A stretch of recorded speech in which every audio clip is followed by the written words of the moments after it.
What do you call this, love? This is Umbrawarra Gorge. Oh, yuck. Oh, sorry.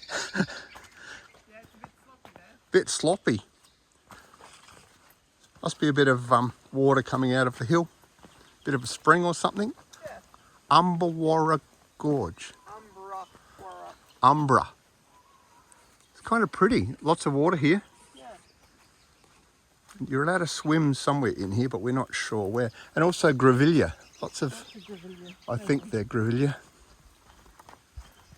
Very pretty. Lots of water. Lots of water. So far, no crocodiles or anything deadly. But we did see a photograph with a huge python in it. I don't think we'll see a huge python, do you? We're not doing that today. We're not doing huge pythons today. We've already done one in a cave, haven't we? Yeah. We've seen quite a few snakes, but that's very pretty.